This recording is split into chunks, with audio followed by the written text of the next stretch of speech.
This time on Cancer Buzz, genetic counseling services via telehealth. One of the things that we've learned during the pandemic is that there's a really interesting application of genetics that is directly tied to cancer screening. In a time where there's limited supply and health systems literally need to prioritize who's going to come in for a cancer screening. The COVID-19 pandemic has accelerated the movement of genetic screening and counseling services toward telehealth. Today, we examine how that shift could help even more patients who may be at risk for cancer.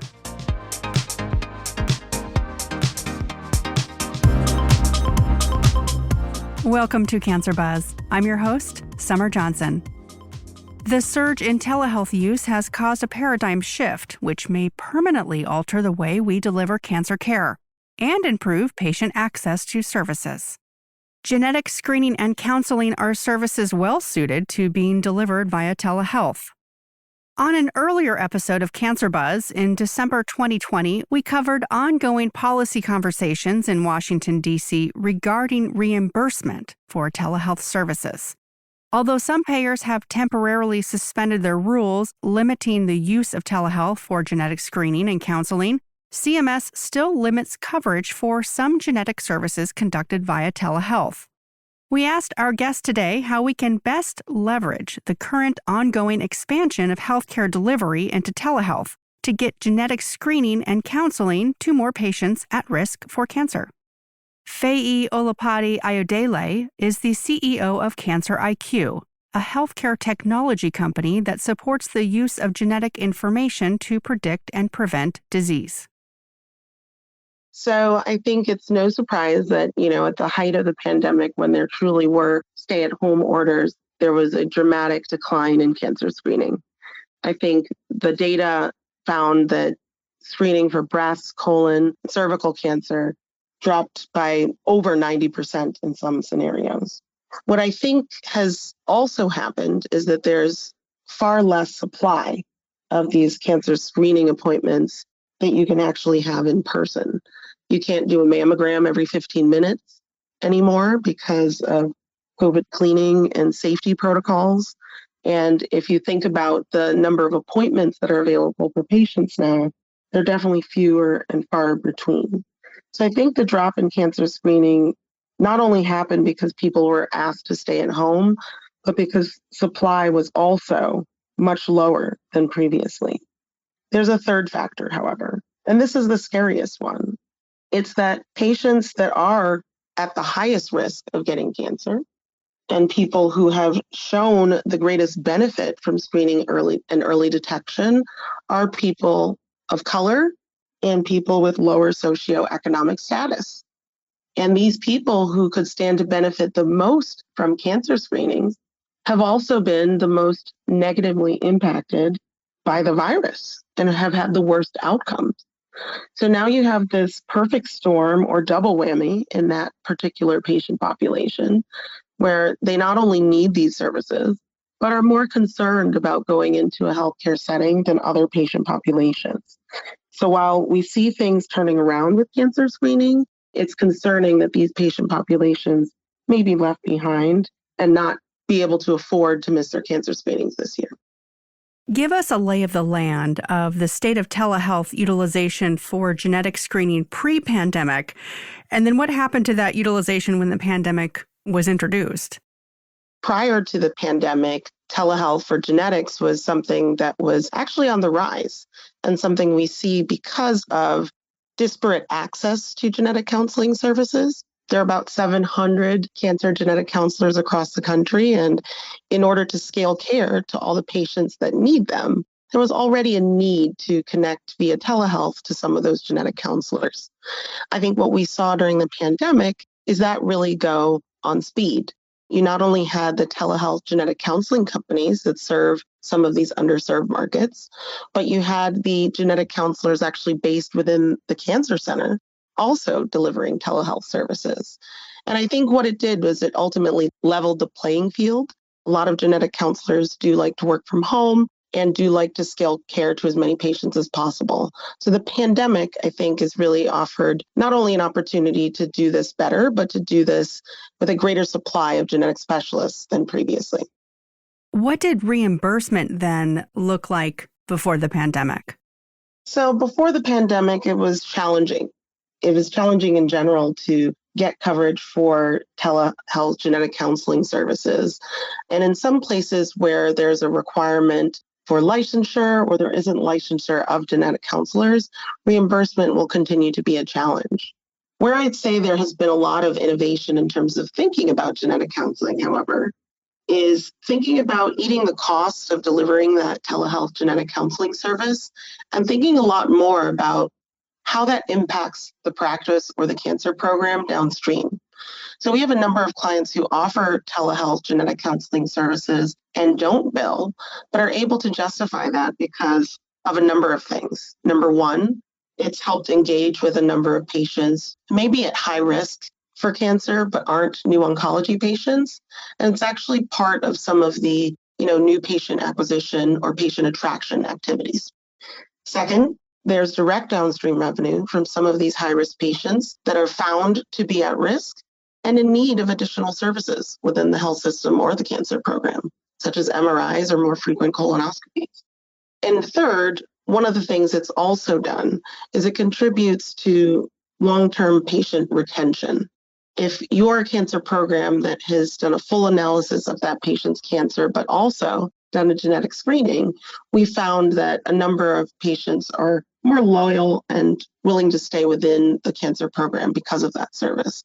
So even if you don't get reimbursed directly, there's always a downstream business benefit that people are able to get from their genetic counseling programs. What makes genetic screening services appropriate and conducive to virtual care? I think the first is, again, the supply of genetic counselors. Because it's something that's been lower, it's one of the earliest parts of the oncology care continuum that has gone virtual. Second is because a lot of the information that's important for a provider to make a great genetic counseling experience is stuff that either lies under your skin or lies in your head in recalling some of your family history. So in terms of the need for someone to be there in person, there's less of a need because a lot of the genetic testing can be sent in a kit to the patient's home. And a lot of the other clinical information, like their family history, might even be easier to gather in a home-based visit than in one where you have to come into the practice. And then what do you think are those challenges for genetic screening via telehealth? So I'd say some of the biggest challenges in delivering virtual genetic counseling is because a lot of that genetic counseling experience truly is counseling, but a lot of it is educational. It's hard for a patient to sometimes understand how these patterns of cancer in a family could ultimately impact their risk. So genetic counselors typically rely in person with a number of educational aids. They typically will draw out the family history with the patient.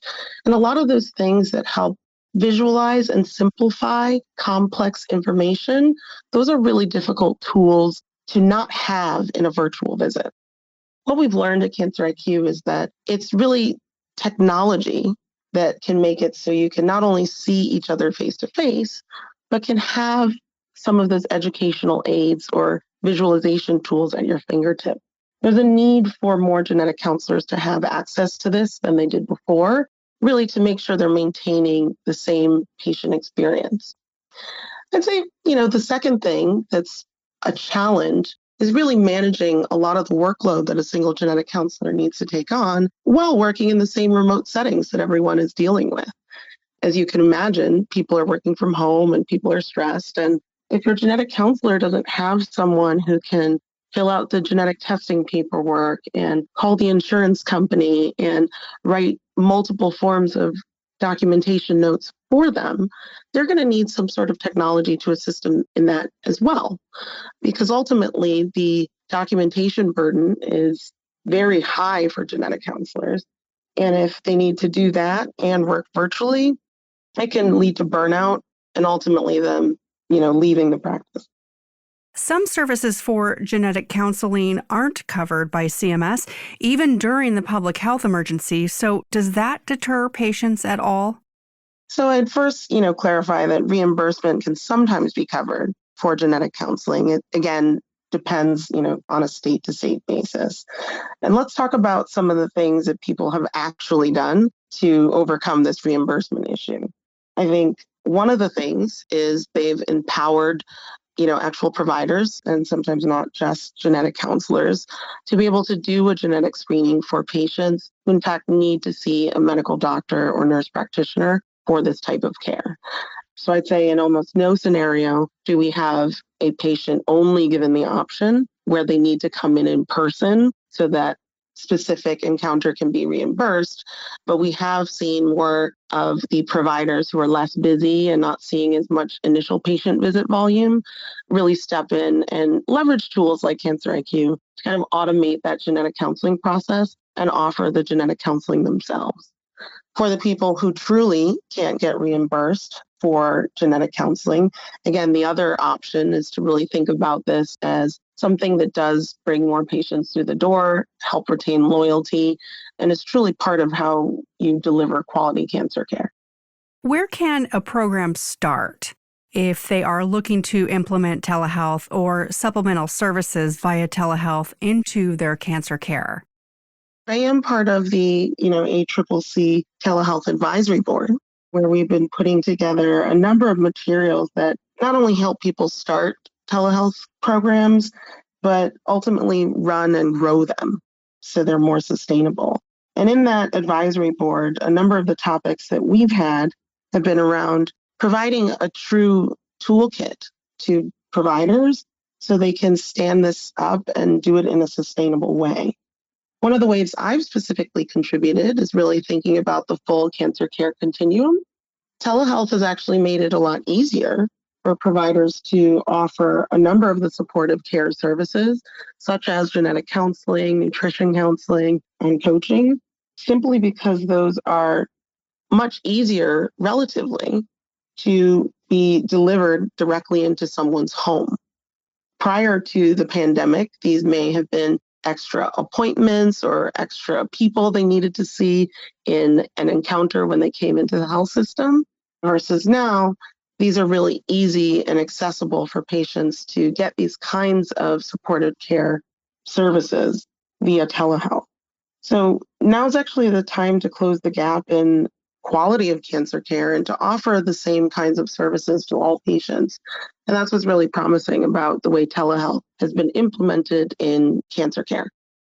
When we look at added value for cancer programs, are you able to share some examples of some who did it well and found it successful?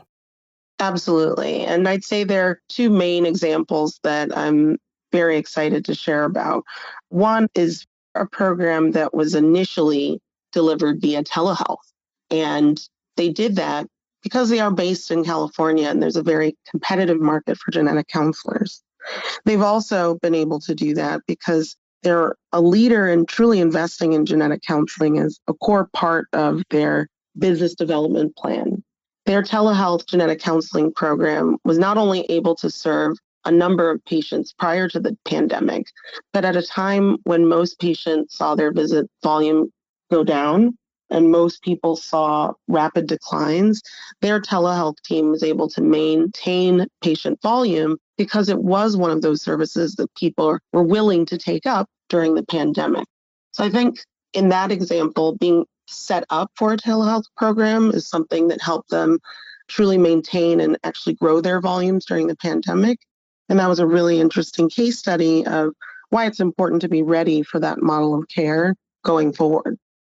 I'd say the second example is one in a health system where they've truly tried to think about genetic counseling and testing being the front door of the patient experience, not just in cancer care, but in preventative care. A lot of their cancer genetic screening was done in the preventative care, primary care level prior to the pandemic.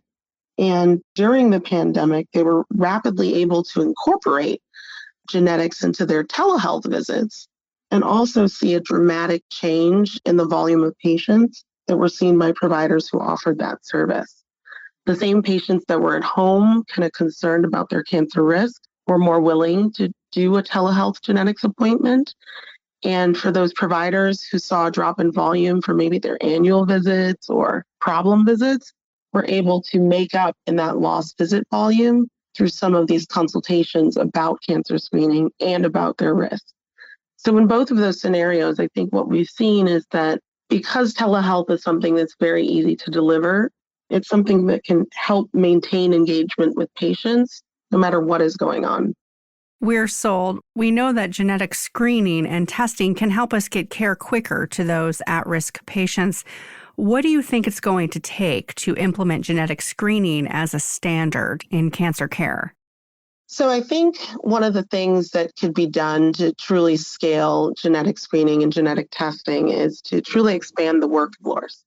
One of the things that we've learned during the pandemic is that there's a really interesting application of genetics that is directly tied to cancer screening.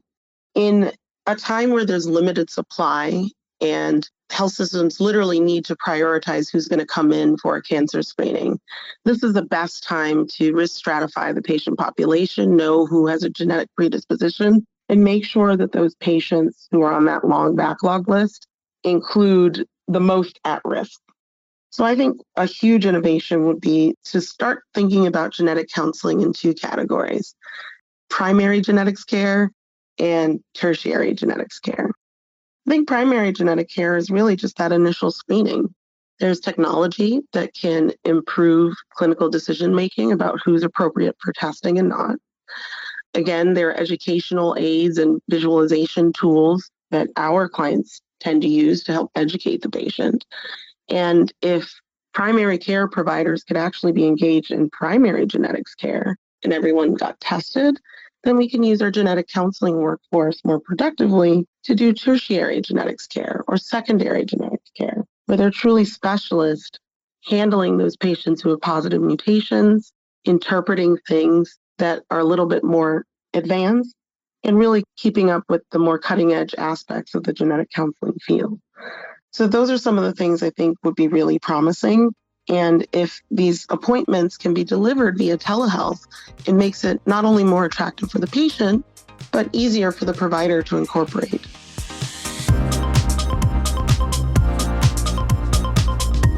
You can hear more from today's guest on a panel discussion titled Policy Considerations for Adopting and Expanding Telehealth at Your Cancer Program. That discussion will be held virtually at ACCC's 47th Annual Meeting and Cancer Center Business Summit. On March 1st through 5th, oncology leaders from around the country will convene virtually to share their insights and discuss the way forward in cancer care post-pandemic. To learn more about attending the summit, check out the show notes. Thank you for joining us for today's episode of Cancer Buzz. If you've been enjoying the show, we would love it if you would subscribe, share it with your colleagues, and leave us a review. That really does help us spread the word about the show. Until next time, for the entire Cancer Buzz team, this is Summer Johnson. Cancer Buzz is a resource of the Association of Community Cancer Centers.